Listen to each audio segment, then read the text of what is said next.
Item ಯಾವುದೇ ಇರಲಿ try ಮಾಡಿ ಆಚಿ ಚಿಕನ್ ಮಸಾಲಾ. ಆಚಿ ಚಿಕನ್ ಮಸಾಲಾ. ಈಗ ನಿನ್ನೆ ಏನು ಸುಪ್ರೀಂ ಕೋರ್ಟು ಒಂದು ಆದೇಶವನ್ನು ಹೊರಡಿಸಿದೆ. ಆನಂದ್ ಎನ್ನುವರ ವಿಷಯದಲ್ಲಿ ಆಂಧ್ರ ಪ್ರದೇಶದ ಫಾದರ್ ಅವರು ರೆವರೆಂಡ್ ಆನಂದ್ ಅವರ ಇಶ್ಯೂನಲ್ಲಿ ಅಲ್ಲಿನ ಆಂಧ್ರ ಪ್ರದೇಶ ಹೈಕೋರ್ಟು ಇದೇ ವರ್ಡಿಕ್ಟನ್ನು ಕೊಟ್ಟಿದ್ದು, ಇದೇ ಜಡ್ಜ್ಮೆಂಟನ್ನು ಕೊಟ್ಟಿದ್ದು. ಅದನ್ನು ಅಪೀಲ್ ಮಾಡಿದರು, ಕ್ವಶನ್ ಮಾಡಿದರು ಆನಂದ್ ಅವರು. ಆ ಹಿನ್ನೆಲೆಯಲ್ಲಿ ಸುಪ್ರೀಂ ಕೋರ್ಟ್ ಕೂಡ ಹೈಕೋರ್ಟ್ನ ನಿರ್ಣಯವನ್ನು ಎತ್ತಿ ಹಿಡಿದಿದೆ. ಏನು ಪರಿಶಿಷ್ಟ ಜಾತಿಯವರು ಬೇರೆ ಧರ್ಮಗಳಿಗೆ ಮತಾಂತರಗೊಂಡರೆ ಅವರು ಪರಿಶಿಷ್ಟ ಜಾತಿಯ ಸ್ಥಾನಮಾನವನ್ನು ಕಳ್ಕೊಳ್ತಾರೆ ಮತ್ತು ಸರ್ಕಾರ ಏನು ಕೊಟ್ಟಿರುವಂಥ ಸೌಲಭ್ಯಗಳಿಗೆ ಅವರು ಅರ್ಹರಾಗೋದಿಲ್ಲ ಎನ್ನುವಂಥ ಒಂದು ಜಡ್ಜ್ಮೆಂಟನ್ನು ಸುಪ್ರೀಂ ಕೋರ್ಟು ಕೊಟ್ಟಿದೆ. ಇದು ದುರದೃಷ್ಟಕರ ಅಂತೇಳಿ ನಾನು ಭಾವಿಸ್ತೇನೆ. ಒಂದು ತಿಂಗಳ ಹಿಂದೆ, ಬಹುಶಃ ನನಗೆ ಸರಿಯಾಗಿ ನೆನಪಿಲ್ಲ, ಉತ್ತರ ಪ್ರದೇಶ ಅಥವಾ ಮಧ್ಯಪ್ರದೇಶದ ಎರಡೂ ರಾಜ್ಯಗಳ ಹೈಕೋರ್ಟ್ ಒಂದು ನಿರ್ಣಯವನ್ನು ಮಾಡಿದೆ.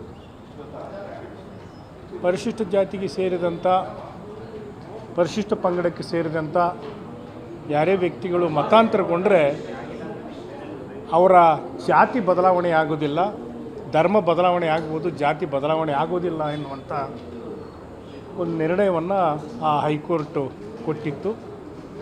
ಈ ಹಿನ್ನೆಲೆಯಲ್ಲಿ ಇದು ಒಂದು ಗೊಂದಲಕ್ಕೀಡು ಮಾಡುವಂಥ ನಿರ್ಣಯ ಆಗಿದೆ. ಇವತ್ತು ನಾವು ಸಾಮಾಜಿಕ ವ್ಯವಸ್ಥೆಯಲ್ಲಿ ಗ್ರಾಮೀಣ ಪ್ರದೇಶದಲ್ಲಿ ನೋಡಿದಾಗ ಭಾಳಷ್ಟು ಜನ ಕ್ರೈಸ್ತ ಧರ್ಮದ ಆಚರಣೆಯಲ್ಲಿ ಪರಿಶಿಷ್ಟ ಜಾತಿ, ಪರಿಶಿಷ್ಟ ಪಂಗಡ, ಬೇರೆ ಬೇರೆ ಸಮುದಾಯಗಳು ಸೇರಿವೆ. ಅವರೆಲ್ಲರೂ ಕೂಡ ಕ್ರಿಶ್ಚಿಯನ್ ಧರ್ಮವನ್ನು ಪಾಲನೆ ಮಾಡಿದರೂ ಕೂಡ ಅಲ್ಲಿನ ಸಾಮಾಜಿಕ ವ್ಯವಸ್ಥೆಯಲ್ಲಿ ಅವರನ್ನು ಮಾದಿಗರು ಸೇರ್ಪಡೆ ಆಗಿದ್ದರೆ, ಮತಾಂತರಗೊಂಡಿದ್ದರೆ ಅವರನ್ನು ಮಾದಿಗರಂತೆ ಹೇಳ್ತಾರೆ. ಪರಿಶಿಷ್ಟ ಪಂಗಡದವರು ನಾಯಕರು ಮತಾಂತರಗೊಂಡಿದ್ದರೆ ಅವರ ನಾಯಕರಂತಲೇ ಹೇಳ್ತಾರೆ. ಅವರು ದೇವರ ಒಂದು ವಿಷಯದಲ್ಲಿ ಧರ್ಮನ ಅಷ್ಟು ಪರಿಗಣಿಸಿಲ್ಲ. ದೇವರು ಮತ್ತು ಆರಾಧನೆ ಹಿನ್ನೆಲೆಯಲ್ಲಿ ಕ್ರೈಸ್ತನ ಆರಾಧನೆಯನ್ನು ಮಾಡುವಂಥ ಹಿನ್ನೆಲೆಯಲ್ಲಿ ಅವರು ಚರ್ಚಿಗೆ ಹೋಗ್ತಾರೆ ಹೊರತು ಅವರು ಧರ್ಮದ ಬಗ್ಗೆ ಅವರಿಗೆ ಅಷ್ಟು ಅರಿವು ಮತ್ತು ಜ್ಞಾನ ಇಲ್ಲ ಎನ್ನುವಂಥ ಮಾತನ್ನು ನಾನು ಹೇಳಲಿಕ್ಕೆ ಇಚ್ಛೆಪಡ್ತೇನೆ. ಈಗ ಮತಾಂತರ ಯಾಕೆ ಆಗಬೇಕು? ಈಗಾಗಲೇ ಯಾಕೆ ಮತಾಂತರ ಆಗಬೇಕೆನ್ನುವುದನ್ನು ನೀವು ಕೂಡ ನೋಡಿದ್ದೀರಿ, ಕೇಳಿದ್ದೀರಿ, ಅನುಭವಿಸ್ತಾ ಇದ್ದೀವಿ ನಾವೆಲ್ಲರೂ ಕೂಡ. ಇವತ್ತಿನ ನಮ್ಮ ಏನು ಹಿಂದೂ ಧರ್ಮದಲ್ಲಿರುವಂಥ ಈ ಜಾತಿ ವ್ಯವಸ್ಥೆಯ ಮೇಲು ಕೀಳು ಎಂಬ ಭಾವನೆಗಳೇನಿವೆ ಅದು ಇದುವರೆಗೂ ಕೂಡ ಅದನ್ನು ಹೋಗಲಾಡಿಸಲು ಮತ್ತು ಅದನ್ನು ತಳದಿಂದ ಬುಡದಿಂದ ತೆಗೆದು ಹಾಕಲು ಸಾಧ್ಯ ಆಗಿಲ್ಲ. ಸರ್ಕಾರಗಳು ಕಾನೂನು ಮಾಡಿದರೂ ಕೂಡ ಈ ತಾರತಮ್ಯ, ಜಾತಿ ಪದ್ಧತಿ, ಮೇಲು ಕೀಳು ಎಂಬ ಭಾವನೆಗಳು ಇನ್ನೂ ಕೂಡ ಜೀವಂತವಾಗಿದೆ. ಅಸ್ಪೃಶ್ಯತೆ ಇನ್ನೂ ಕೂಡ ಆಚರಣೆ ಇದೆ ಎನ್ನುವಂಥದ್ದು ಭಾಳ ದುರಂತದ ವಿಷಯ ಈ ದೇಶದಲ್ಲಿ.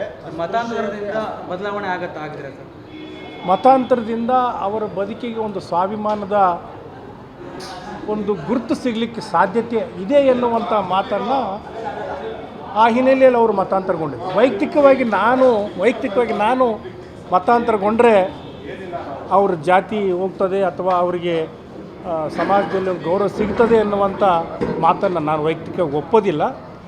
ಆ ಹಿನ್ನೆಲೆಯಲ್ಲಿ ಅವರು ಕೆಲವರು ಏನಾಗಿದೆ, ಧರ್ಮ ಪ್ರಚಾರಕರು, ಆ ಧರ್ಮದ ಪ್ರಚಾರದ ಒಂದು ಹಿನ್ನೆಲೆಯಲ್ಲಿ ಅವರು ಅದಕ್ಕೆ ಮನ್ನಣೆ ಕೊಟ್ಟು ಮತಾಂತರಗೊಂಡಿರುವಂಥದ್ದು ಕೂಡ ನಾವು ನೋಡಿದ್ದೇವೆ. ಆ ಹಿನ್ನೆಲೆಯಲ್ಲಿ ಕೆಲವು ಅಹಿತಕರ ಘಟನೆಗಳನ್ನು ಕೂಡ ನಾವು ನೋಡಿದ್ದೇವೆ. ಈ ಹಿನ್ನೆಲೆಯಲ್ಲಿ ನಾನು ಹೇಳೋದಿಷ್ಟೇ, ಮತಾಂತರಗೊಂಡರೆ ಜಾತಿ ನಿರ್ಮೂಲನೆ ಆಗೋದಿಲ್ಲ. ಆ ಜಾತಿ ಹಾಗೇ ಇರ್ತದೆ, ಅವ್ರನ್ನ ಆ ಜಾತಿ ಹೆಸರಿನಲ್ಲಿ ಅವ್ರನ್ನ ಕರೀತಾರೆ. ಅದೊಂದು ದುರಂತ ಮತ್ತು ದುರದೃಷ್ಟಕರ ಅಂತ ಹೇಳ್ತೀನಿ ನಾನು. ದುರದೃಷ್ಟಕರ. ಸುಪ್ರೀಂ ಕೋರ್ಟು ಕೆಲವು ರಾಜ್ಯಗಳ ಹೈಕೋರ್ಟ್ ನಿರ್ಣಯಗಳನ್ನು ಕೂಡ ಪರಿಗಣಿಸಬೇಕಾಗಿತ್ತು ಮತ್ತು ಆ ಹಿನ್ನೆಲೆಯಲ್ಲಿ ತಮಿಳುನಾಡಿನಲ್ಲಿ ಕೇರಳದಲ್ಲಿ ಕೂಡ ಇಂಥ ಹಲವು ನಿರ್ಣಯಗಳು ಆಗಿವೆ. ಆ ಹಿನ್ನೆಲೆಯಲ್ಲಿ ಇದೊಂದು ನಿರ್ಣಯ ದುರದೃಷ್ಟಕರ.